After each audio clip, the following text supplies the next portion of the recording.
Buenas, turma. Tranquilos? Como estão? Seguinte, hoje tive um compromisso. Como vocês podem ver, não pude estar com vocês, mas deixei uma videoaula exclusivamente preparada para vocês, turma 201. Então é o seguinte, né? Para que vocês tenham a presença nessa aula, vocês têm que visualizar esta videoaula, ok? E além disso, eu vou deixar uns exercícios de múltipla escolha ali no plural e vocês têm que também entregar esses exercícios pelo plural mesmo. Então essa videoaula vai ter entre 15 e 20 minutos e vocês terão então uns 20 a 30 minutos para poder realizar os exercícios, tá? Então para ter a presença tem que ter visualização e tem que ter feito o exercício no plural. Os exercícios no plural, eles vão ficar disponíveis até o horário mais ou menos final dessa aula, tá? Vou deixar uma tolerânciazinha ali só para não ter problema. Então bora lá. A gente está começando a aula 45 e 46, né? A gente vai ver o que se refere à aula 45. Eu tinha um vídeo para passar para vocês referente ao conteúdo da aula passada, que aborda um pouco da questão de indústria cultural, mas eu deixo para na próxima aula a gente poder assistir juntos e comentar alguns elementos do vídeo. Belezura? Então, esse capítulo que a gente vai ver agora, que tem esse título, né? Retratos da cultura brasileira, das origens à indústria cultural, ele atravessa vários temas que a gente já estudou, tanto no ano passado quanto esse ano, tá? Então, lamento informar, mas a gente está chegando no final do nosso ciclo, né? Então, no ano que vem, como eu não dou aula para o terceirão, é muito provável que a gente só se encontre pelos corredores do colégio ou pelos corredores do WhatsApp. Então, vamos aproveitar, ver esses dois temas finais aí, que abordam um pouco de vários temas que a gente falou ao longo da nossa história da sociologia juntos, agora pousando sobre a realidade brasileira.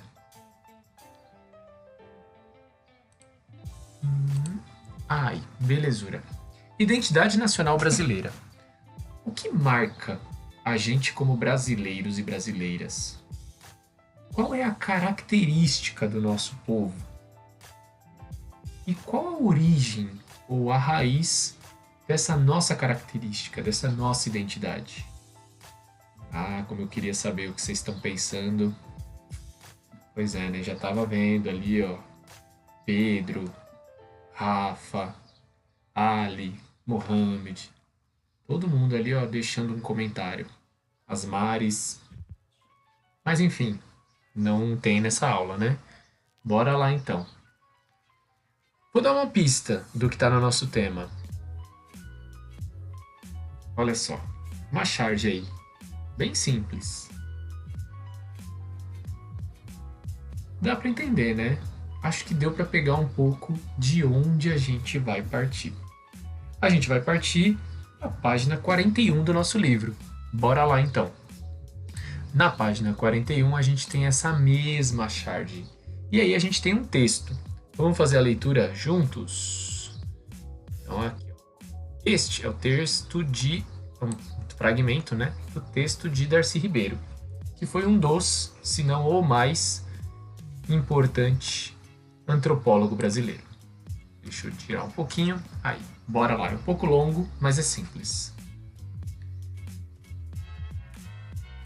Os índios perceberam a chegada do europeu como um acontecimento espantoso, só assimilável em sua visão mítica do mundo.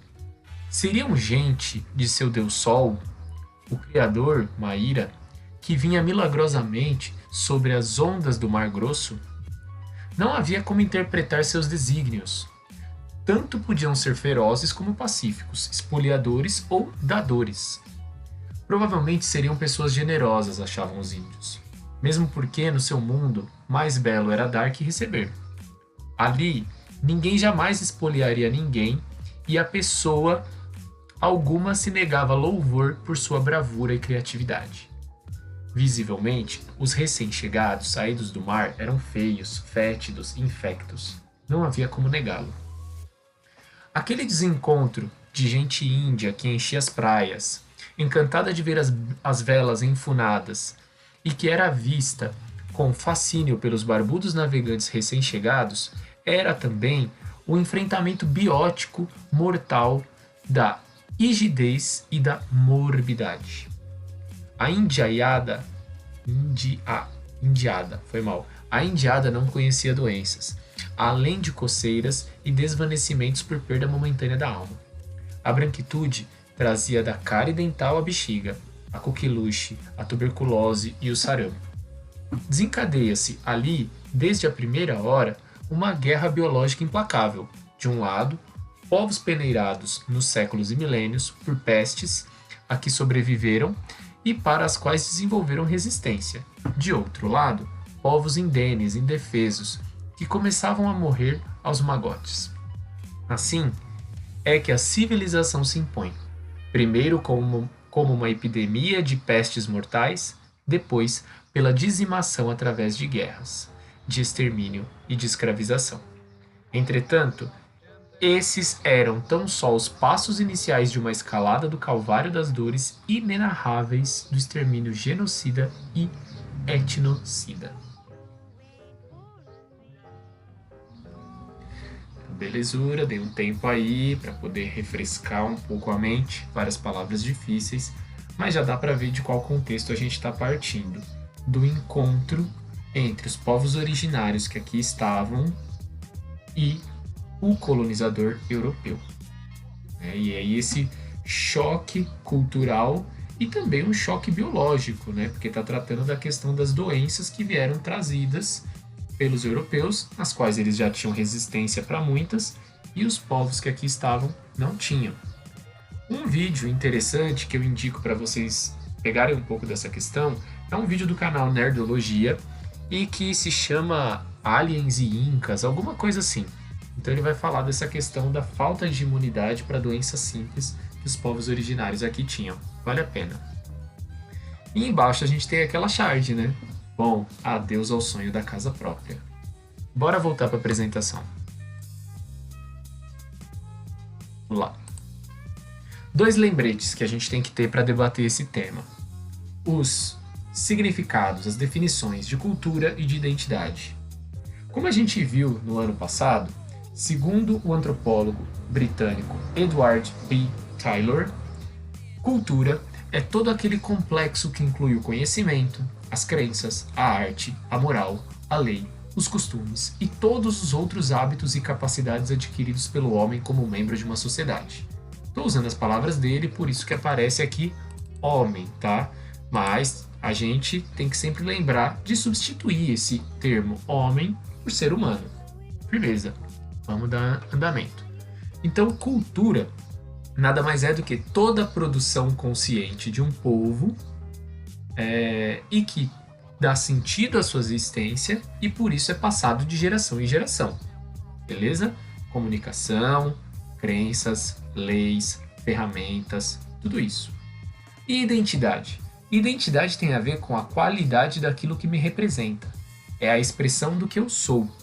É aquilo com o qual eu tenho um sentimento de pertencimento. Então eu me identifico com alguma cultura específica. Ou eu me identifico com algumas culturas dentro de uma cultura. Então o Brasil, por exemplo, que é um país amplo, a gente tem várias identidades comuns a outras pessoas, como a questão do idioma, mas a gente tem algumas identidades, como que eu posso dizer, mais específicas, como um gosto musical, uma opção política, a questão religiosa, Então, a gente vai se identificando com coisas ao longo da vida. Beleza, isso aqui a gente vê desde o ano passado. Andamento. Então, a cultura brasileira é a base desse nosso assunto. E a gente está buscando a definição do que a gente pode chamar de identidade brasileira. E a identidade brasileira é algo homogêneo ou heterogêneo? E aí, o que vocês acham? Esse seria aquele momento que eu daria um gole na água para vocês pensarem, mas eu esqueci de pegar minha água. Então bora lá, acredito que vocês já saibam para que lado a gente vai. Então no nosso livro, na página 42, reparem como a gente está usando bastante o livro hoje, hein? Tem um trecho agora de um crítico literário chamado Alfredo Bossi, e ele diz o seguinte: não existe uma cultura brasileira homogênea, matriz dos nossos comportamentos e dos nossos discursos. Ao contrário, a admissão do seu caráter plural é um passo decisivo para compreendê-la como um efeito de sentido, resultado de um processo de múltiplas interações e oposições no tempo e no espaço. Tá? Então, o que ele está trazendo? A cultura brasileira, deixa eu ver se eu consigo, não é homogênea. Um caráter da nossa cultura é que ela é plural. E isso se deve, sobretudo, pelas múltiplas interações e oposições entre diferentes povos no tempo e no espaço. Né? E o que foi a colonização destas terras, se não múltiplas interações e oposições, porque eram culturas diferentes, né? Que muitas vezes sua relação foi de confronto, no tempo, ou seja, há 520 anos, e no espaço, né? Então nessa região específica. Bora lá! Essa imagem representa um pouco do que está posto nesse trechinho de texto. E de onde vem essa pluralidade, a gente já meio que indicou, né? Tem a ver com a formação histórico-social brasileira e vem do período de colonização. Então, olha só, eu fiz uma listinha aqui de um pouco cronológico dos povos que compõem o nosso povo. Então, aqui estavam os, entre aspas, indígenas, quando chegaram os europeus colonizadores. Então, os indígenas são povos originários que passaram por um processo de exploração, genocídio e assimilação cultural, ou seja, tiveram que aceitar e absorver uma outra cultura. Qual cultura? A dos povos europeus que vieram através da colonização. Então, em grande maioria, os portugueses, mas nas expedições não haviam apenas portugueses. Então, por isso eu coloquei europeus. Colonizadores é aquele que chega a uma determinada região para povoá-la, para viver nela. Então, foi uma migração e uma conquista destes povos para cá. Depois, são incluídos nesse processo os africanos, a partir de um evento, né, de imigração forçada, ou seja, escravização. Pessoas que eram escravizadas para trabalhar nessas terras e assim gerar um acúmulo de riquezas na Europa. Na sequência, com o fim da escravidão, vêm mais europeus para cá.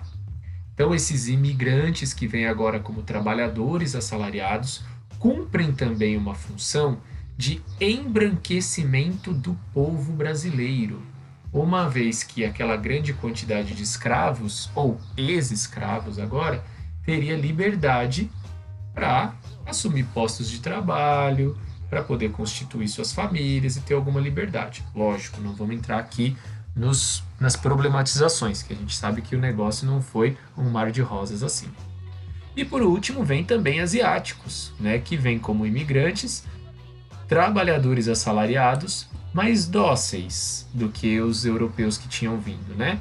Esses europeus que vieram já tinham uma experiência de trabalho industrial, mas também de organização política através dos sindicatos. Então eles reivindicavam bastante coisa aqui. E então essa vinda dos asiáticos é favorecida, é facilitada na real, porque eles são considerados mais dóceis. E isso vai dando para a gente um caráter muito plural, como a gente pode ver no quadro da Tarsila, mas também com uma relação de poder que vai se constituindo, né? Então aquela questão da família branca, de uma elite que acaba utilizando pessoas que têm outras questões sociais, como a cor de pele, por exemplo, para criar um sistema de privilégios ou de condições de vulnerabilidade, de dificuldades. Me faltou alguma coisa no vocabulário aqui, mas enfim. Ou seja, por mais que a gente seja uma sociedade constituída na pluralidade, existe uma tentativa de imposição de um padrão dominante, um padrão do europeu, do civilizado, do homem branco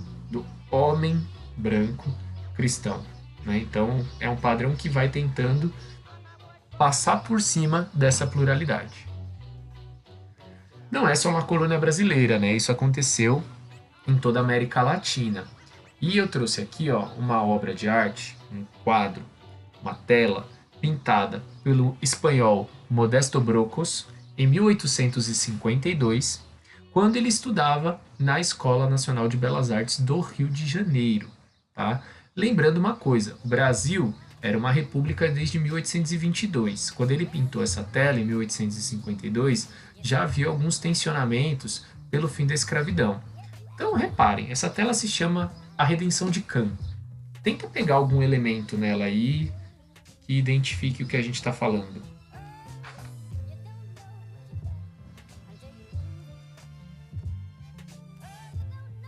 E aí, pegaram alguma coisa? É o seguinte, essa tela da Redenção de Can ela é muito polêmica, porque ele pinta aqui 3 gerações consanguíneas. Uma senhora, sua filha e seu neto. Do lado tem um rapaz, imigrante europeu, que se casou com a filha dessa senhora. E a ideia é que essa tela sustenta uma teoria racista, mas que se julgava científica, de que o cruzamento de raças deveria e iria privilegiar o embranquecimento da população.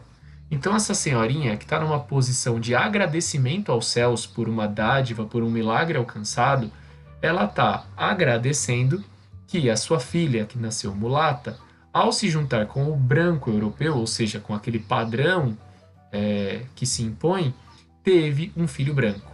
Né? Então, essa família agora passa a ser da alta cultura, passa a ser do padrão, passa a ter possibilidades intelectuais e de acesso a todos os espaços, né? Então, uma ideia que coloca muitas vezes o negro, o africano, o que vem dessa raiz da escravidão, como algo inferior, secundário, primitivo, atrasado. Então, olha só, ela agradecendo porque agora o neto está naquele padrão imposto. Então, essa tela é muito polêmica, tem muita coisa para falar dela. Se vocês jogarem no Google A Redenção de Can Análise, entrem no site da Enciclopédia Itaú Cultural de Artes, que tem uma análise curta, mas muito, muito legal sobre essa tela. Vamos dar prosseguimento então, que está acabando.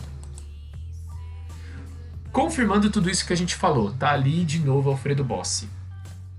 Imbricações de velhas culturas ibéricas, indígenas e africanas. Todas elas também polimorfas, pois já traziam um teor considerável de fusão no momento do contato interétnico.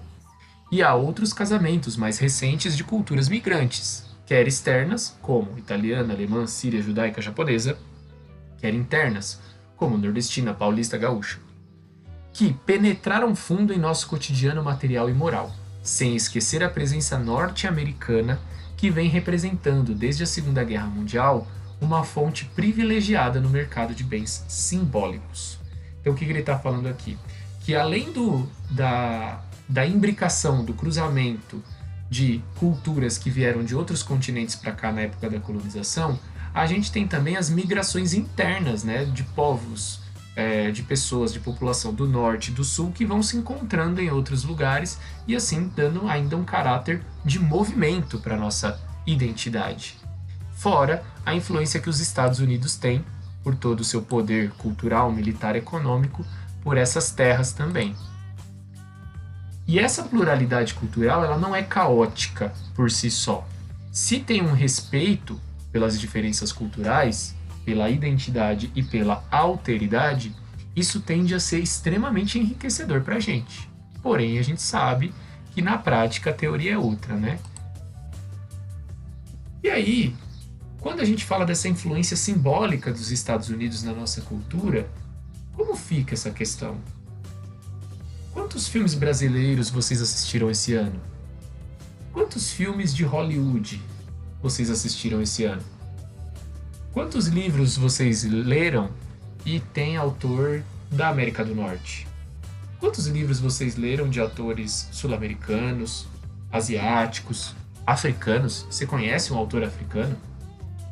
Então, a indústria cultural, ela nos afeta?